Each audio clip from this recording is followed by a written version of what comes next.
এই হাত শুধু এক পরিবারের প্রয়োজনে ওদের উপর ব্যবহার করেছি, আর এখন বাবুনগরের হাজারো পরিবারের প্রয়োজনে ব্যবহার করলে পরিণাম কি হতে পারে বুঝে নে।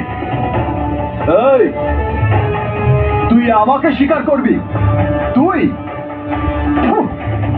আরে কুকুর কখনো বাঘ স্বীকার করতে পারে না। এই পৃথিবীতে কে কখন জন্ম নেবে আর কে কখন মারা যাবে তার প্রতিটি হিসাব ওই উপরওয়ালার হাতে, তোর মতো শয়তানের হাতে না। এই বাবুনগরের ইতিহাসের পাতা উল্টে দেখ। এই এলাকার মা বাপ আমি, এই আসলাম সওদাগর। মা বাপ ঠিকই, তবে অবৈধ সন্তানের। শোন, ইতিহাস সৃষ্টিকারী কখনো জানান দিয়ে কিছু করে না, বুকের সাহস থেকে তার জন্ম নেয়। আমার মতো আসবে, দাঁড়াবে, শুরু করবে, তারপর ইতিহাস রচনা করে ফিরে যাবে।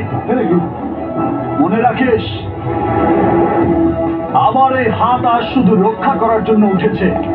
যদি ধ্বংস করার জন্য ওঠে তাহলে তুই সহ তোর ছেলেরা, এমনকি তোর পুরো বংশকে আমি নির্বংশ করে দেব। এতদিন তোদের ভয়ে বাবুনগরে কোনো ছেলে সন্তান জন্ম নেয়নি, আর এখন থেকে তোদের বংশে কোনো ছেলে সন্তান জন্ম দিতে চাইলে আমার ভয়ে তোদের বুক থর থর করে কেঁপে উঠবে। আমার মা বাবার কসম খেয়ে বলছি, আজ থেকে আমার পরিবার সহ এই বাবুনগরের আমিই রক্ষক। আজকের পর থেকে বাবুনগরে আর কোনো লাশ পড়বে না, আর এটাই রাজা বাবুর হুকুম।